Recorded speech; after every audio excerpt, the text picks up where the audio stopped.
Okay. Good morning. Today we'll be discussing about intracranial tumors. At the beginning, I would like to answer for a doubt asked in the last class regarding the use of ventriculoperitoneal shunts in the setting of an acute bleeding. Now, we can actually use a ventriculoperitoneal shunt in the setting of an acute bleeding, but usually it is not preferred because the main complication of a ventriculoperitoneal shunt itself is a bleed. However, there have been studies. There is one study published in 2010 that says that in the setting of intracranial hemorrhage, especially subarachnoid hemorrhage, we can use a ventriculoperitoneal shunt, and it has shown favorable results. So for today's topic, intracranial tumors, they can be classified as primary versus secondary. That is the tumor originating in the brain, or if it is a primary somewhere else in the body with the metastasis to the central nervous system. They can be classified as supratentorial versus infratentorial based upon their position. Based on the cell of origin of the tumor, they can be classified, or they can be classified based on the adult or pediatric. Now, intracranial tumors, they cause injury because of the mass effect. Based on the tumor's size, it will cause mass effect.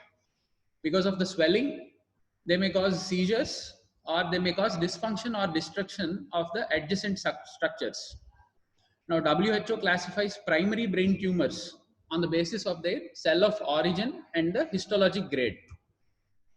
Now, the ones that are in bold, the pituitary tumors, the meningioma, the vestibular schwannoma, and the gliomas are the ones that are important for you. And the others are just for your sake to know them. The clinical presentation, the clinical manifestation of brain tumors is divided into those that are caused by the focal compression and irritation by the main tumor itself, and those that are due to the secondary consequences of the tumor, like a raised ICP, peritumoral edema, and a hydrocephalus, or it can be due to the seizures caused by the tumor. Now, the clinical manifestations do not differ much based on the histology of the tumor. It can be any different type of histology, but the clinical manifestations are dependent on the rate of growth and the location of a tumor. For example, if a tumor is located on an insignificant area in the brain and it is slow growing, the loss to the patient might be minimal. Whereas a tumor in the main areas of the brain, like your Broca's or Wernicke's, might cause significant damage. There is no proven risk factors due to environment or except for radiation exposure, and genetic abnormalities may predispose for the cancer. Now, these are some of the syndromes and their gene defects with the tumor they cause. In neurofibromatosis type 1, there is a chromosomal defect on 17, and it causes astrocytoma. Now, you can see most of these are related to astrocytoma, and that is one of the tumors that has a high syndromic incidence. In neurofibromatosis type 2, there is chromosomal 22 defect, and it causes acoustic neuroma and bilateral meningioma.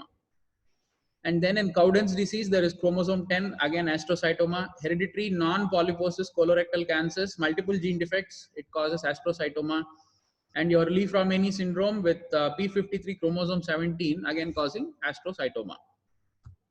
Now, primary brain tumors are divided into intraaxial and extraaxial. Just like the bleeding that was divided into intraaxial bleed and extraaxial bleed, we'll be dividing the tumors also into intraaxial and extraaxial. Intraaxial, these develop from the glia or from the supportive structures of neurons and are collectively called gliomas. WHO classifies intraaxial tumors into 1 or 4 grades, grade 1, 2, 3, 4, based on their cell type, the degree of cellularity, the pleomorphism, the mitotic figures, the endothelial proliferation, and the necrosis seen. Now, astrocytoma, the most common primary central nervous system neoplasm.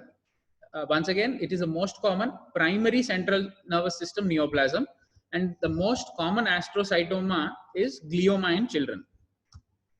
Now, the 4 grades are, grade 1 is pilocytic astrocytoma. These are discrete appearing, contrast enhancing with a mural nodule. They occur generally in the first 2 decades of life, and the median survival after the identification of the tumor is 8 to 10 years. It is curable by surgery, and you have to understand that pilocytic astrocytoma has no radio or chemotherapeutic role. Now, grade 2, low-grade astrocytomas occur in children and young adults. Mostly the patients present with seizures. These demonstrate one histologic criteria among the ones previously mentioned. Usually there is nuclear atypia and they have a low degree of cellularity. The median survival is 7 to 8 years. In MRI, there is a thing called T1 and T2 weighted images. On a T1 weighted image, while say grade 2 appear as hypo-intense, and on T2 they appear as hyper-intense. Now these may turn malignant. Surgery is usually not curative as these have infiltrative lesions. So it is not possible to go for a complete surgical curative removal. Now basic treatment is radiotherapy and there might be chemotherapy along with surgery. But basically it is radiotherapy. Now grade 3 is anaplastic astrocytoma and grade 4 is glioblastoma multiforme, the most common primary brain tumor among astrocytomas. Now these are considered high grade tumors, grade 3 and grade 4. There is presence of endothelial proliferation and necrosis seen on histology. These are usually seen in older patients. So you can try to remember them as high grade tumors in old patients, and the low grade tumors are more common in the first 2 decades of life. Now, anaplastic astrocytomas have irregular enhancement on MRI, whereas the glioblastoma multiforme, GBM, they have a ring-like enhancement with a central necrosis. Now, treatment includes cytoreductive surgery followed by external beam radiation therapy with a dosage of 60 gyri. Now, chemotherapeutic agents might be used, but they only have a 30 to 40% response rate. Chemotherapeutic agents that are used are carmustine and cisplatin. The median survival time for anaplastic astrocytoma is 2 to 3 years, and for GBM it is less than 1 year. The recent chemotherapeutic agent that is showing promise is temozolomide. It increases survival to 13.6 months, and these cause apoptosis of the tumor cell. What are oligodendrogliomas? These constitute 10% of all the gliomas. They present with seizures. There is calcification seen on the CT or MRI, and it is suggestive of the diagnosis. These have better prognosis than astrocytomas. These are graded again from 1 to 4, and with grade 1 having 2 years and grade 4 having 7 years survival. The aggressive resection of the tumor improves survival. These respond to procarbazine, lomustine and vincristine. Chromosome deletion 1p19q. If it is present in the patient, there is a good response to temozolomide. What are ependymomas? These arise from the ependymal cells of the ventricles, more commonly in children, and occur usually supratentorially. If in adults, they are infratentorial. Now, supratentorial, they arise from the lateral ventricles or the third ventricle, and if it is infratentorial, it can only be from the floor of the fourth ventricle. The most common symptoms are headache, nausea, vomiting, vertigo. These are secondary to the raised ICP due to the CSF obstruction. Now, tumor may spread via CSF. The specialty of this is the tumor may spread via the CSF to form droplets in the spinal canal. The two main subtypes of this are papillary and anaplastic. The goal of the surgery is to remove as much as possible without damaging the brain stem. Suboccipital craniotomy and midline separation of the cerebellar hemispheres allows access to the fourth ventricle tumors. Postoperative radiotherapy improves the survival time. What is a choroid plexus papilloma? It is composed, the choroid plexus is composed of many small vascular tufts covered with cuboidal epithelium. Now, this is the one that creates CSF from the blood releasing into the ventricles. Choroid plexus papilloma and choroid plexus carcinoma arise from these cells. In children, there are usually supratentorial again and lateral ventricle. In adults, there are infratentorial and they come from the fourth ventricle. So usually supratentorial arise from lateral ventricles and infratentorial is fourth ventricle because of their anatomic position. These are well circumscribed and they vividly enhance because of the extensive vasculature. Now, there is raised intracranial pressure with the associated symptoms, and so total surgical excision is curative. Once again, there is no role for radiation and chemotherapy. Meningioma. This might be asked as a 2 mark or a 4 mark for you. these are derived from the arachnoid capsules of the arachnoid matter. Grossly, they appear to arise from the dura and are called dural-based tumor. Even though they are called dural-based tumor, they actually arise from the arachnoid capsules in the arachnoid matter. Most of these are slow-growing, encapsulated, benign tumors. Now, previous cranial irradiation increases the risk of patient developing meningioma. Total resection is again here curative. Small asymptomatic meningiomas can be followed up serially until a symptom or there is growth documented on serial imaging. Malignant meningiomas may require postoperative radiation. Pituitary adenoma. These arise from the anterior pituitary gland. Now you know that the pituitary gland is divided into anterior and posterior. They are present below the hypothalamus, below the median eminence after the stalk. Now, anterior pituitary is the one that causes pituitary adenoma. If it is less than 1 centimeter in size, it is considered microadenoma, and if it is larger than 1 centimeter, it is called macroadenoma. Now, these may be functional or non-functional tumors. What does a functional tumor mean? These are, it means the tumor is present in the anterior pituitary. It causes increased or decreased secretion of the normal hormones that are secreted over there. Now, functional tumors are diagnosed early because they cause an endocrine dysfunction. The most common endocrine syndromes that are associated with pituitary adenoma are Cushing's disease because of the ACTH secretion, Forbes-Albright syndrome due to the prolactin secretion, and acromegaly due to the growth hormone secretion. The non-functional tumors that do not cause endocrine disturbance are diagnosed as a larger lesion and only because of their mass effect, like a visual field defect or a panhypopituitarism. What is pituitary apoplexy? Hemorrhage into the pituitary tumor that causes abrupt symptoms like headache, visual disturbance, decreased mental status, and an endocrine dysfunction is called pituitary apoplexy. Now, symptomatic tumors should be decompressed surgically to elevate the mass effects.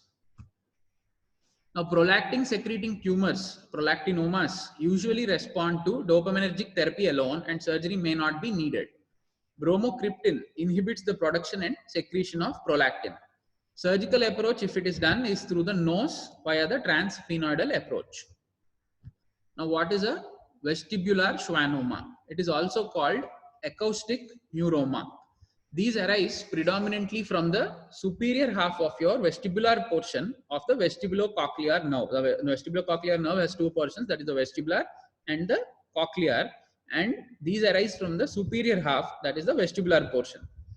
The patients present with progressive hearing loss, tinnitus, or a balance difficulty. Now, the large tumors, they may cause compression and obstructive hydrocephalus. Bilateral acoustic neuroma is pathognomic for the diagnosis of neurofibromatosis type 2, chromosomal 22 mutation. Now, these can be treated with microsurgical resection, and the main complication is damage to the facial nerve. Now, you might be wondering why the facial nerve is damaged if your vestibulocochlear is involved, because these two travel together from the internal meatus and the internal auditory canal. So now if the vestibulocochlear is damaged, the adjacent facial nerve is also damaged, and patient might present to us with symptoms of facial nerve damage. Now, what are the primitive neuroectodermal tumors? These arise from neuroectodermal cells. Medulloblastoma is the most common of these, the others being pinealoblastoma, neuroblastoma, esthesioneuroblastoma, and ependymoblastoma. Treated by surgical debulking and craniospinal irradiation. The drugs used are carmustine and vincristine to treat only recurrence in adults, and if it is in children, to avoid the radiation exposure, we can use the chemotherapy by carmustine and vincristine. What is a medulloblastoma? It is the most common peanut tumor. It occurs in the first decade of life. It has a second peak around 30 years of age. The most common malignant pediatric tumor is medulloblastoma. These occurs mostly in the cerebellum. Now, they present with symptoms of raised ICP. These are not encapsulated and are seen as disseminated within the central nervous system. Treatment is surgical excision followed by radio and chemotherapy. What are gangliomas? This is a mixed tumor in which both the neurons and the glial cells are neoplastic. Now these occur in the medial temporal lobe. They occur as circumscribed mass with cysts or calcifications that enhance on CT or MRI. Now these occur in the first 3 decades of life and usually present with seizures. Gangliomas, they occur usually in the first 3 decades of life and present with seizures. Good prognosis by surgical resection. What is a hemangioblastoma? These occur almost exclusively in the posterior fossa. 20% occur in conjunction with the von Hippel-Lindau disease, that is a multi-system neoplasia. What are the other tumors associated with von Hippel-Lindau disease? The other tumors are renal cell carcinoma, pheochromocytoma, and retinal angiomas. In von Hippel-Lindau disease, these are the other carcinomas associated along with hemangioblastoma. Now, these may appear as cystic tumor with enhancement on the tumor wall known as a mural nodule. Surgical resection is curative only if it is not associated with von Hippel-Lindau disease. Pathology reveals abundant thin-walled vascular channels, because of which an internal debulking might be bloody. The en bloc resection of the mural nodule leaving the cyst wall is sufficient. What is a primary central nervous system lymphoma? This has higher incidence nowadays because the patients after transplant and patients who are diagnosed as suffering from HIV, their survival has increased. And now these are the patients who are more at a risk for developing primary central nervous system lymphoma. The median age of presentation is 52 years. Now, if the patient is immunocompromised, the median age of presentation is lower. Now, these have a predilection for periventricular areas, the deep nuclei, and the frontal lobes. Now, these are also known as ghost cell tumors. Why? Because after the administration of a steroid and you take a CT, there is complete resolve. So, these are called as ghost cell tumors. A stereotactic medial biopsy is indicated if there is a high suspicion of CNS lymphoma, because these are very sensitive to radiation. In non-AIDS patients, chemotherapy plus external beam radiotherapy offers good results. Without therapy, the survival is just 1.8 to 3.3 months, and it is lower in patients that are immunocompromised. With therapy, we can improve the survival time to 10 months. Now, what are the embryologic tumors?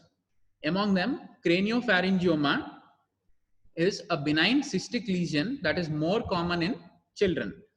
A second peak occurs around the 50 years age group. Calcification occurs in all the pediatric patients and among 50% of the adult patients.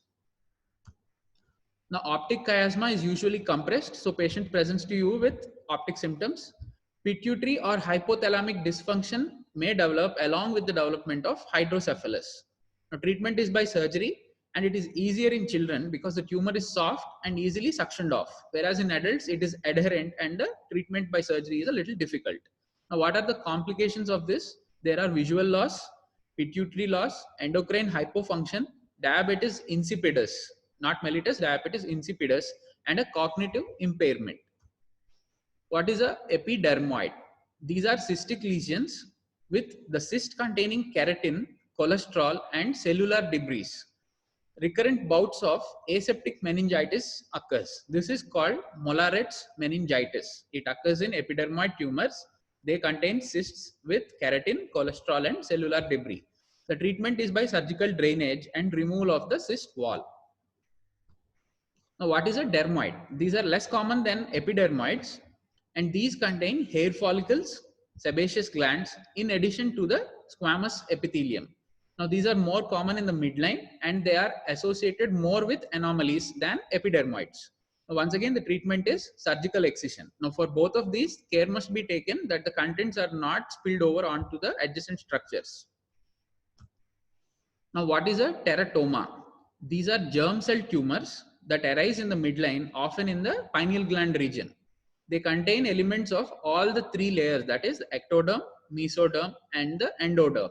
Usually skin cartilage, GI glands, or teeth are found inside this tumor. Surgical excision may be attempted, but the prognosis is very poor. Now, metastatic brain tumors. These are the most common intracranial tumors. Once again, these are the most common intracranial tumors, but these come under the secondary category. They outnumber primary brain tumor 10:1. 15% of patients with no history of cancer, brain metastatic tumor is the presenting symptom. And 25% of cancer patients have a brain metastasis. Now, the tissue of origin for brain metastasis is mainly from the lungs, that is in 40% of the cases. Breast followed by after the lung is the breast with 15% incidence, melanoma 10%, and genitourinary primary is 10%, unknown primary is 25%. Now, distribution to the brain is dependent on the blood flow. Because cerebral hemispheres are supplied more, 80% of the mets occur in the cerebral hemispheres, followed by the cerebellum, and 5% in the brainstem. Now, hematogenous spread is the most common route of spread. Now, what is leptomeningeal carcinomatosis? It is the meningeal involvement resulting in the carcinomatous meningitis. Meningeal involvement resulting in carcinomatous meningitis is called leptomeningeal carcinomatosis. How do you diagnose these? An MRI with gadolinium enhancement is a diagnostic study of choice for diagnosing brain metastasis. What do we see in that? The lesion at a gray-white matter junction, which is well circumscribed and surrounded by edema. Now, the planning of therapy depends on how many number of lesions are there, what is the location of the lesion, what is the size of the lesion, and is the primary cancer radiosensitive? That is it receptive to radiotherapy? And what is the systemic status of a cancer? Is it present only in one area, or has metastasis already occurs to other areas of the body? Now, surgery is recommended only for accessible lesions and only if they are up to number in 3 and they are causing a mass effect. Now, it is followed by a whole brain radiation therapy. The mean survival time is 7 to 12 months after a diagnosis. Now, what is the most common primary central nervous system neoplasm? A primary is astrocytoma. The most common astrocytoma is glioblastoma multiforme. When do drop mets occur? They occur in ependymoma. The most common malignant pediatric tumor is medulloblastoma, and brain mets are the most common central nervous system tumors. If you have any doubts, I'll start the chat. You can ask me.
If there are no doubts, HOD sir will be talking to you guys.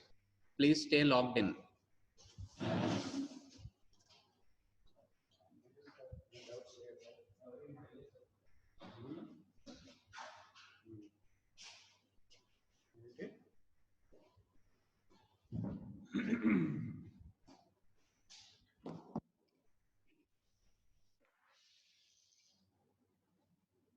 So, good morning, all of you. And last class, when I attended, I asked all of you to interact with me by phone, by sending messages. So far, I have not received even a single message.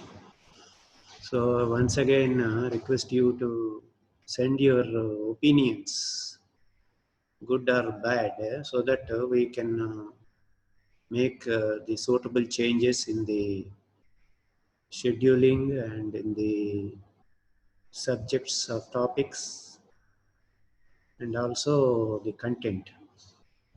Anyhow, I think this is going to be useful for you, and I think it is going to continue for certain months, say 2 to 3 months.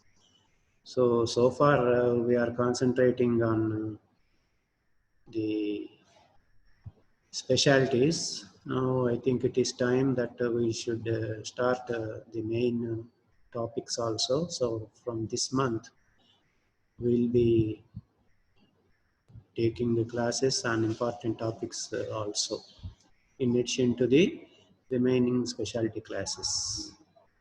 So I request all of you to listen carefully, and then these topics will be recorded also. So and they may be again given to you so that you can again play them and then get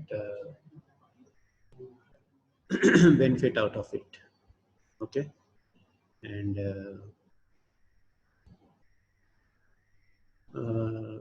your representative, I don't know who he is, so I request the representative to just contact me. My number I already told you, but again for the benefit I'll be again telling you. It is 9849115591. Okay. Just Siddharth. ఏమి సిద్ధార్థ్ ఏదో question ఏదో పెట్టారు.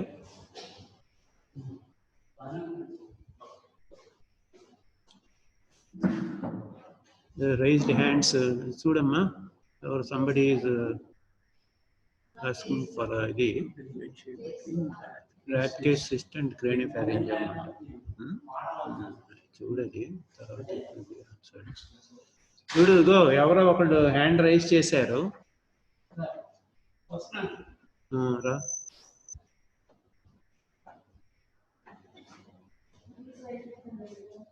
Hand raise చేశారు ఎవరో ఒకళ్ళు.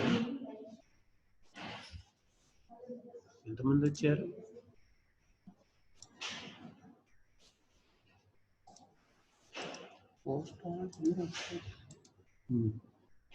ఎవరో hand raise చేశారని వచ్చింది మనకి.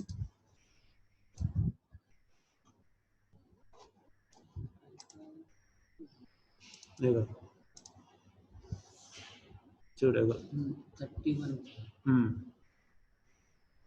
ఏం చేయాలి? అదే టైప్ చేయమని చెప్పు. అయితే నేను చెప్పానా? Those who are having any doubts can type the question, and then we'll be glad to answer.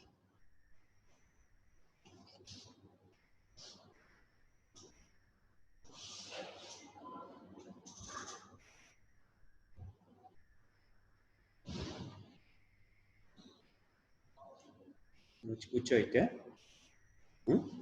మనకేం క్వశ్చన్స్ ఏమి చెప్పారా? ఏమైనా అక్కడ నాకు ఏమైనా వస్తే నేను మెసేజ్ పెట్టలేదు.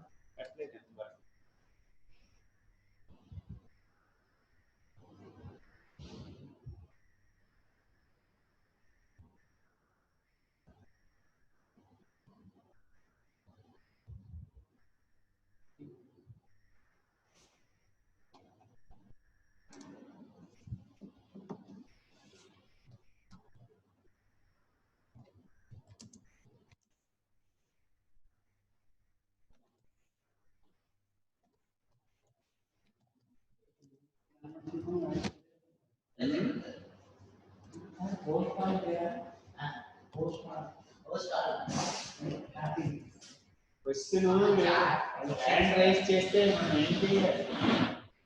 లాస్ట్ లో సార్ హ్యాండ్ రైజ్ చేసిన లాస్ట్ లో చాట్ బాక్స్ లో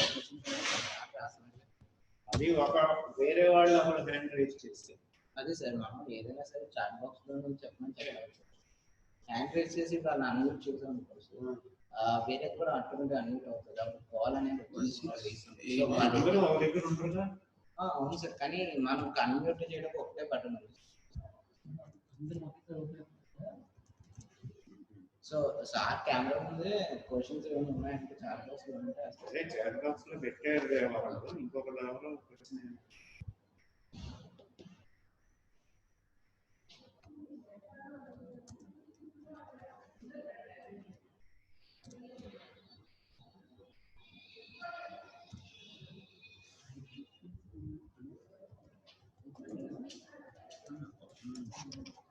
రైజ్ హ్యాండ్ రైజ్ చేసినాడు కూడా ఇక్కడికి అడగను. అదే ఆ నంబర్ వేసేయండి సార్, అది ఉన్నది.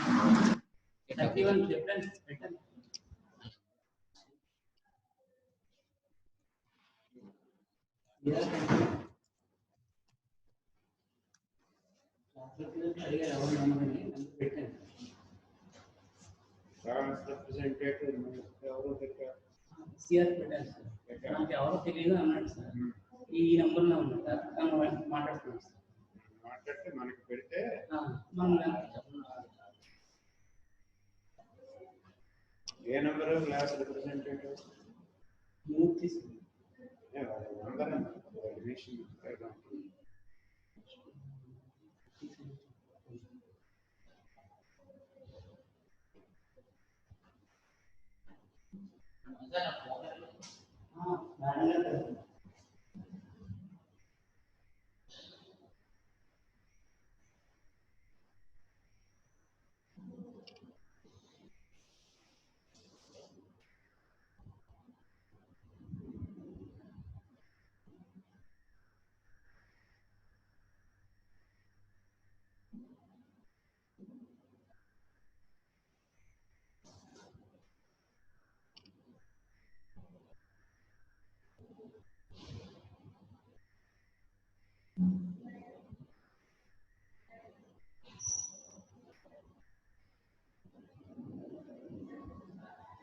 సిస్టమ్ అనేది దీంట్లో వస్తుంది కదా,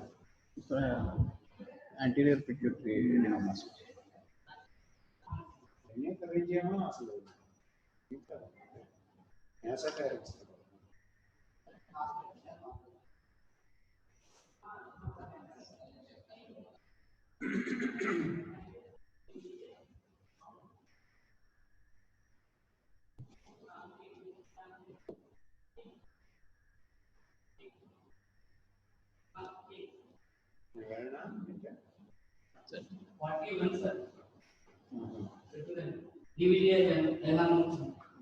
ఆయనకి చెప్పారా? చెప్పాను సార్. ఈ అమ్మాయి Swarnageetha sir, full hand right. మరి ఇక్కడ ఏం అడగలేదు ఆ అమ్మాయి. హ్యాండ్ రైట్ చేసింది కానీ ఏంటనేది మనకి తెలియదు.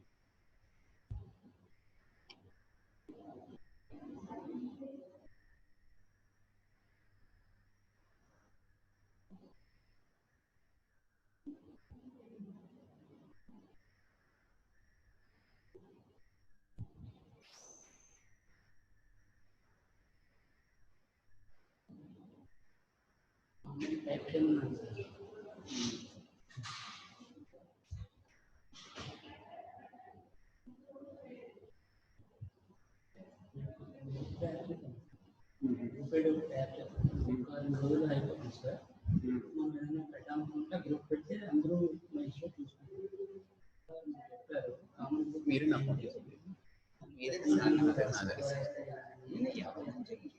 అందుకు ఒకసారి అయిపోయింది సార్. ఇంకా వీళ్ళు జాయిన్ అవ్వాలి.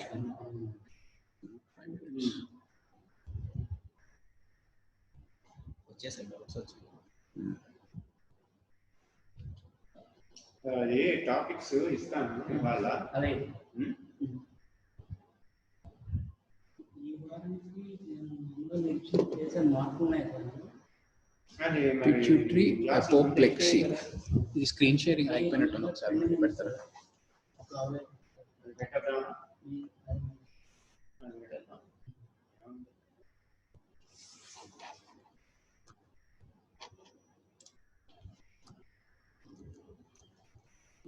కవర్ అయిపోయింది. ఈయనకి మళ్ళీ వేరే టాపిక్ ఇచ్చాను. Hemorrhage into the pituitary tumor that causes abrupt symptoms. What are the symptoms? Headache, visual disturbance, decreased mental status, and an endocrine dysfunction. This is called a pituitary apoplexy. Hemorrhage in the pituitary tumor that causes abrupt symptoms like sudden onset of headache, sudden visual disturbances, a decreased mental status, and an endocrine dysfunction.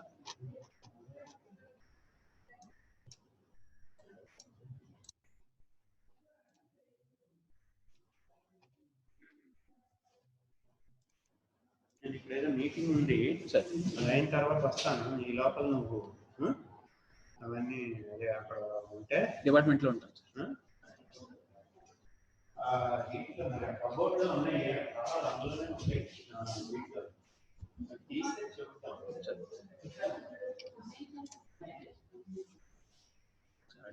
Doubts page, chat page.